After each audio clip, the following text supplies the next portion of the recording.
chapter 3, we're going to learn a little bit about just some basic human biology that especially relates to nutrition.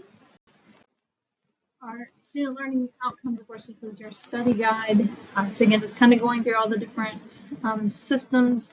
So we'll be going through the cardiovascular and lymphatic, the urinary system, nervous, endocrine, immune, and especially the GI system.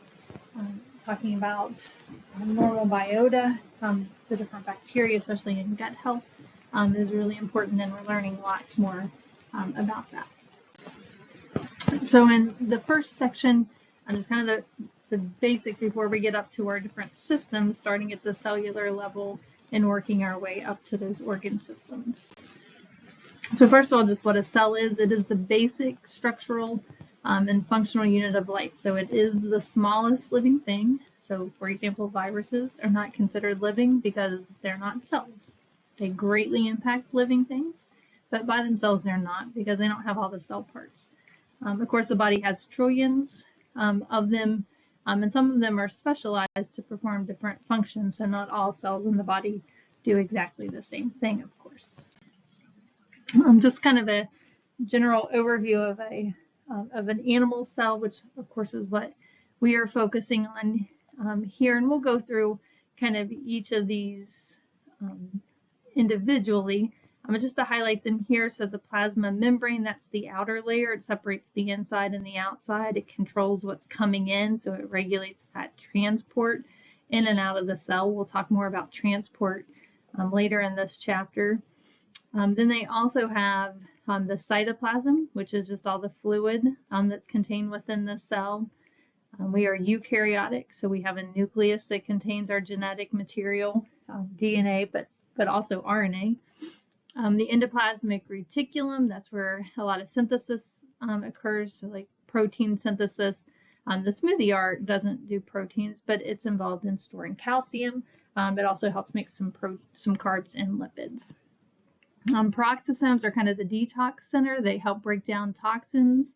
The Golgi is kind of the UPS center. It kind of modifies, sorts, and packages everything coming from the endoplasmic reticulum in case it needs changed, like a sugar added to it, or just tagging it so it knows where to send it. The lysosomes are the trash cans of the cell, so it digests worn out components. It also gets rid of some bacteria that have been taken in. Our ribosomes is where proteins get made, and then all the energy for the cell comes from the mitochondria, kind of the powerhouse for the cell. Right, so again, just hitting each of these a little bit more individually. Again, that cell membrane, also called the plasma membrane. Again, that's what separates a cell. It determines the inside and the outside, and it holds essentially everything inside together. Now, as far as its job, again, it regulates the flow in and out. So that transport, what can come in and what can go out, the gatekeeper is that membrane. And cholesterol, thinking about our diet, of course, too much cholesterol is bad, but we do need some levels of cholesterol because it's one of the components of our cell membranes. It kind of adds a flexibility to membranes. But if we get too much, then it hardens those arteries and prevents transport from occurring. And then different proteins are placed in the membrane for transport vehicles. So we'll talk more about facilitated diffusion and active transport. They need these proteins in order to get things in and out of the cell. All right, again, kind of what the cell membrane looks like. And of course, this is a static, that everything is constantly moving.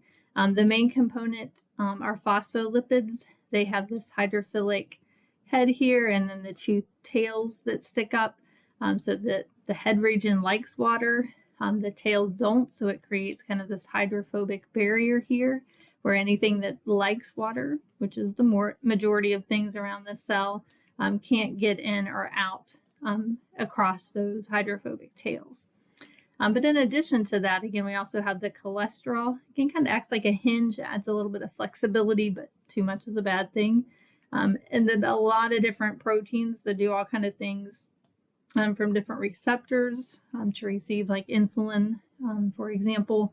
The way the cell knows that there's insulin in the blood is from receptors on the cell membrane that receive that signal. Again, those transport proteins that let things in and out also can be found here. All right, so then the other parts, again, kind of already mentioned them, but the cytoplasm is the fluid inside the cell. The mitochondria, again, the powerhouse, that's where all of the energy, or the majority of the energy, is coming from our foods. The nucleus contains that genetic material like DNA and RNA that controls everything else, kind of the brains of the operation. The endoplasmic reticulum, or ER, there's a smooth ER that doesn't have ribosomes, and then there's a rough ER. So proteins are made there, lipids are made there. There's also detoxification and calcium storage. Then the Golgi, again, kind of that UPS, it kind of distributes everything, gets everything ready for secretion or release. Lysosomes are the digestion within the cell, so enzymes that break molecules down to recycle them. And then peroxisomes destroy different toxins made from metabolism or from digestion. All right, now if we look at our tissues, so cells come together to make up tissues.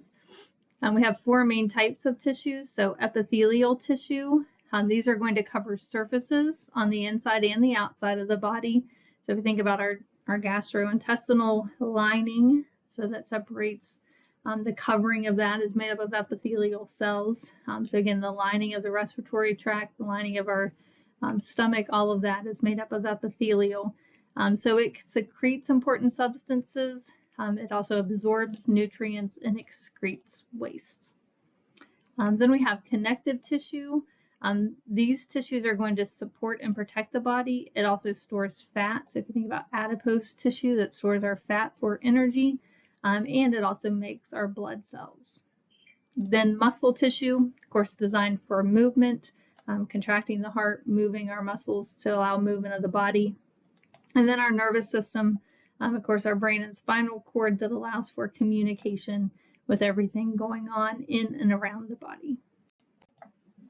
Now our tissues all come together to make up organs. So these are a combination of two or more types of tissues that are working for one specific task. And then an organ system is several organs working together. So again, the stomach is an organ.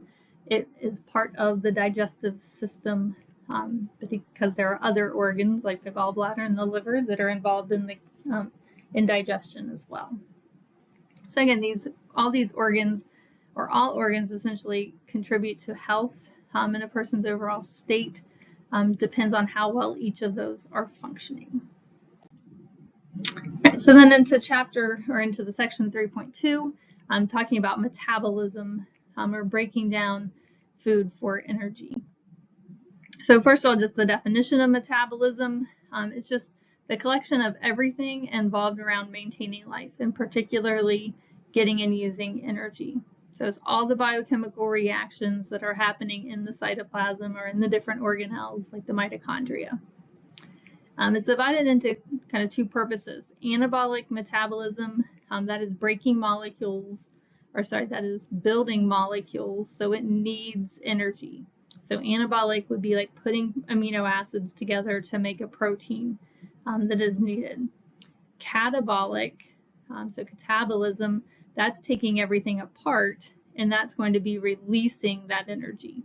So catabolic breaks everything down to release energy. Anabolic puts things together, and it requires energy.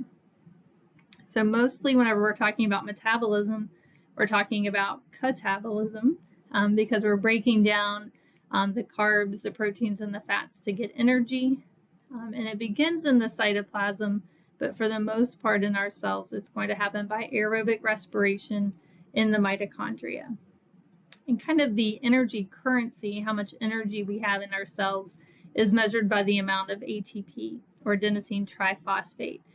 That's an energy carrier, so it takes it from one place to the next. So again, it's kind of the energy currency. If we have a lot of ATP, indicates we have a lot of energy available. All right, now we're just going to kind of go through each of the systems. So starting with the cardiovascular and the lymph system, as far as what they do in the different parts. So if we look at the parts first, of course, we have the heart, which is a muscular pump that's going to pump the blood. That blood is made up of plasma red blood cells that transports oxygen, white blood cells that are more involved in the immune system, platelets, as well as other substances. Now the blood flow has two routes from the heart. So blood circulates first from the right side. That's going to go to our lungs. It's going to pick up the oxygen and release that CO2. Then the second route brings that oxygenated blood from the lungs to the left side of the heart and then out to the rest of the body. Couple different vessels that are used to carry or transport this blood. So arteries is going to carry the blood away. So thinking about arteries or away, so it's blood leaving the heart. Capillaries are really small, kind of tiny vessels. They're usually in a network, like a tree-like branching structure. This is where exchange is going to happen. And so that would be exchange of nutrients, but also oxygen and waste between the blood and the cells. And then our veins, similar to arteries, they transport blood, but here the veins are bringing the blood back to the heart. Right, so our cardiovascular system here again, so we have blood coming into the right side. So from the body, it's shown in blue because it's deoxygenated. So it's coming into the right side, and then that's going to go out to our lungs. The lungs is where we're going to get that transport. We're going to drop off the CO2, pick up the O2, and then we're going to take that from the lungs back to the left side of the heart. Now it's oxygenated, and then we're going to transport it to the rest of the body. Now its role is mainly that transport and exchange. So it's taking oxygen to all of our cells to go through aerobic respiration to give us energy, but it's also taking the nutrients. So we can't get ATP if we don't have carbs or fats to break down. It also is going to be used to take waste away from the body, and that includes both the internal and external environments. It also delivers hormones. So again, thinking about insulin with diabetes, that's telling our cells to suck up glucose. Well, how do they know that? Well, hormones deliver that message. It also helps regulate our body temperature. So that's why whenever it gets really cold, our fingers and our extremities get really cold, because we're sending all that blood, keeping it in the core to keep our heart and our brain warm. And then whenever we get hot, we get flushed or kind of rosy, because again, all that blood goes to the extremities trying to release some of that heat. And then it's also involved in our immune system, so it has those white blood cells to protect us against pathogens. All right, so the lymph system goes along with the cardiovascular. It has vessels as well, but instead of carrying blood, it carries a fluid called lymph. And this is mainly involved in accepting the fluid that's surrounding our cells or different particles. So this lymph is a clear fluid that passes into the bloodstream from the lymphatic, but it's mainly involved in the immune function. So this is where a lot of the white blood cells are going to be found. It gives a meeting place for pathogens and the white blood cells to meet up. We look at these vessels of both the cardiovascular and the lymph. So again, these capillaries, we have these what are called capillary beds. So again, this is where the exchange is happening. So oxygen is going out, nutrients are going out to our cells, and then carbon dioxide and waste are coming into the blood to be transported and released. Now, along with that, in the cardiovascular, there's also the lymph vessels shown here in green. So again, they just kind of surround, they pretty much parallel and move along with the arteries and veins of the cardiovascular system. But again, they're going to be sucking up that surrounding fluid around our tissues that comes from those different cells. Right, now the circulations within the GI tract, so kind of linking these two together, talking about nutrition here. So there's what's referred to as portal circulation. So most of our water-soluble nutrients, like amino acids and glucose, that kind of stuff, recently they're transferred into the hepatic portal circulation. So hepatic, you should think about liver. And then those nutrients pass from those intestinal capillaries into the veins, and then they merge with that hepatic portal vein and that takes them directly to the liver. So again, the vein means that it has lost its oxygen, but here that hepatic portal vein is picking up these nutrients from the GI system and taking them to the liver, and then that blood would continue going back to the heart to get reoxygenated. But what this does is it enables the liver to process those absorbed nutrients before they enter into the general circulation. So again, we're absorbing those water-soluble nutrients, sending them to the liver. It's kind of processing them, and then it sends it to the rest of the circulation. Now with the lymphatic circulation, most of the dietary fats. So again, portal is talking about water-soluble. Lymphatic is more going to be with those dietary fats. So they're too big and they don't like water, so they can't get into capillaries. So most of those enter what are called lacteals and travel through the lymphatic system. Then the lymph empties into the bloodstream. So again, those water-soluble go to the liver. The fat molecules go more to the lymph and then into the circulation. All right, now our urinary system. Of course, the parts we have are kidneys. We have two of those, one on each side of the spinal cord. The ureter is going to connect the kidneys to the bladder. Then the urethra, the bladder empties through that urethra. That's where the urine would be found. It's made up of water, dissolved waste products from that metabolism that we didn't need. So anything excess or unneeded, any of those vitamins or other minerals might be in there as well. So we have our kidneys, they dump to the bladder by the ureter, and then from the bladder out of the body through the urethra. So that's just shown here. So again, kidney on both sides here.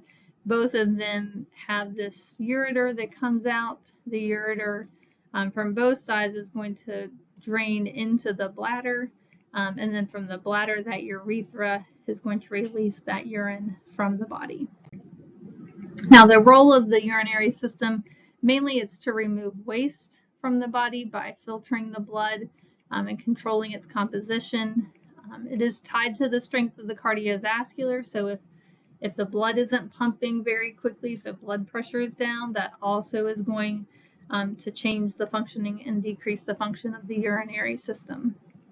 Kind of back to our nutrients, remember those phytochemicals, they're not essential, but they are chemicals known to benefit the body.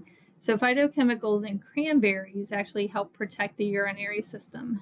So a lot of individuals, if they have a urinary tract infection or those prone to it, are urged to consume lots of cranberries because, again, those phytochemicals provide some protective health for that system. Now, in addition to that, the urinary system also maintains pH in the blood, and it can contribute to bone health because it converts vitamin D to an active form so that it can be used to build bones, and it produces a hormone that stimulates red blood synthesis. So again, mainly with waste, but a few other functions there as well. Now into our nervous system, of course, this is going to be our main communication within the body. So made up of the brain, the spinal cord, nerves, and those receptors make up the parts. At the base is the individual cell within the nervous system called the neuron. It can be really elongated, so there are nerves that go from our brain to our big toe. They're highly branched, so we have, again, billions of these neurons in the body. They respond, that's, again, their communication. They're responding to different signals in the body. They conduct or carry out that signal by electrical impulses, and then they release chemicals to communicate what those signals were. Now, that nerve transmission is mainly involved with two main nutrients.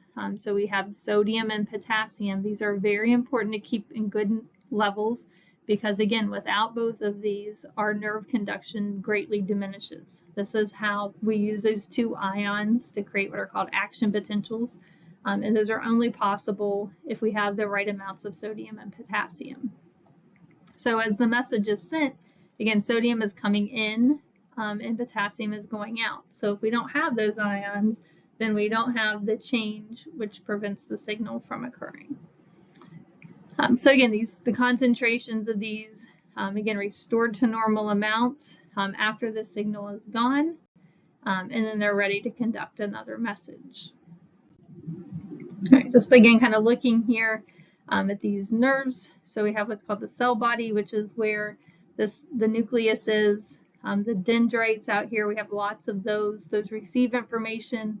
And then there's a single axon that goes from the cell body that carries the message to the next cell. It releases its signal called neurotransmitters to communicate that message, and then it communicates with another cell, whether it's a neuron or a muscle cell or whatever it may be, to cause a response. All right, so again, these neurotransmitters are kind of that communication messenger. So they are released into a gap between the neuron and cells, whether it's another neuron or a muscle, and that area is called a synapse. And so that electrical message using that sodium and potassium, that gets converted to a chemical signal, again, a neurotransmitter. Now, some of these neurotransmitters are made from amino acids. So again, we think about needing proteins to build muscle. We also need these amino acids, these proteins, to help us make our chemical messengers in the brain, these neurotransmitters. So for example, serotonin, that helps regulate our mood. So individuals with depression have low levels of serotonin, but also with sleep and other functions. So without the proper amino acids, it can decrease our serotonin levels. It can also make norepinephrine and epinephrine or adrenaline, so it kind of speeds up, help us to act in response to stress. So again, it causes that fight or flight response, and this would be our chemicals that are getting released. Now in the brain, glucose is the preferred fuel. So again, we can use lipids or proteins other places, but the brain mainly relies on glucose to provide all of its energy. Now the lipids, the proteins, and different vitamins are needed to support the myelin sheath, and that is what covers or insulates those axons. So just like a wire in electricity, that insulator is put on to help increase the conduction so it moves faster. Well, that insulation in our neurons is called myelin, and so we need vitamin B12, some lipids and proteins to help make that. All right, so then our endocrine system and what it does. So it's involved in regulation, metabolism, also reproduction, water balance, and a lot of other functions. So again, it's kind of the regulator of all other systems. So there are different endocrine glands, and what they do is they make hormones. So neurotransmitters are the messengers in the nervous system. Hormones are the chemical messengers of the endocrine system. And those are taken up to allow communication with receptors. Now the pancreas here is one part of the endocrine system. So it's an endocrine gland. And again, it releases particularly insulin. So thinking about diabetes, well, the pancreas releases that insulin into the bloodstream to tell our cells to suck up that glucose. Some of the hormones that are related to nutrition, so definitely not all inclusive, but those focusing on nutrition. So there's leptin and ghrelin. So the target for both of these is the hypothalamus. And if you remember, that's what controls kind of our hunger or our satiety. So leptin is going to decrease in food intake. It tells us that we're full. Ghrelin is going to increase food intake. So it tells us that we're hungry.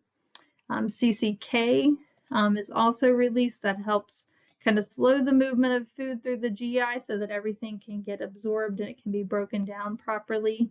Calcitrol, that's the active form of vitamin D, is one of the hormones. So of course it's regulating our calcium, that's especially good for bone production. Of course, insulin and glucagon, these are going to be regulating blood glucose. So they're both made by the pancreas. Insulin decreases our blood glucose. It tells cells to suck up the glucose. Glucagon does the opposite. So in between meals, we release this so our glucose is released from cells into the blood to give our brain its fuel. Norepinephrine and epinephrine, we just mentioned, they're with the neurotransmitters, but these are hormones. They're again increasing our metabolism kind of in response to that stress. And then growth hormone from the pituitary, as the name implies, it's going to promote amino acid uptake, so it helps build proteins. It also increases our glucose to give us lots of energy so that growth can occur. And then various thyroid hormones are going to regulate our metabolism, but also oxygen consumption. So the more oxygen we have, the more aerobic respiration and mitochondria activation we get. Again, increases overall growth and development of that nervous system. All right, so then ending this part of chapter 3, talking about the immune system, and then we'll pick up with the GI system with our next one. So our immune system is made up of quite a few different organs. So actually the skin and intestinal cells, they work together essentially to defend against infection. So giving a barrier that prevents bacteria and viruses from coming into our body. So this makes up what is referred to as non-specific or innate immunity, because our skin doesn't protect against a specific bacteria like strep pyogenes that causes strep throat or something like that. It just generically helps defend all types of pathogens. So it's not a particular encounter and we remember it so the skin does something special. It's just a generic barrier to keep things from coming in or out of the body. And along with the non-specific, different immune cells go through a process called phagocytosis, where they're engulfing or taking in, especially bacteria, to get them out of the blood and away from our cells. Now, we do also have specific or adaptive immunity, and this is going to be those white blood cells that act to a specific antigen. So it's going to be producing antibodies or something very specific related to one particular antigen. So again, our skin, intestinal cells, is part of the innate immunity. It's just overall protecting against entry. So then our antibodies and antigens that are part of that adaptive, that specific reaction to antibody or specific reaction to pathogens. Those antibodies are proteins that are made and they're released into the blood. They're also called immunoglobulins. But again, they bind to foreign proteins. So anything found on a virus or a cell that doesn't belong in our body, we make these antibodies and they bind to them. Now, the molecule that they bind to is called an antigen. So that's just the substance that causes essentially antibodies to be produced. Now, there is a lag period, so it does take several days for enough antibodies to build up to a microbe for it to actually work. And unfortunately, sometimes by then it's too late and the infection has already caused enough damage to induce death. But that's why there is kind of a few days before somebody starts feeling better, because again, it takes time for those antibodies to accumulate.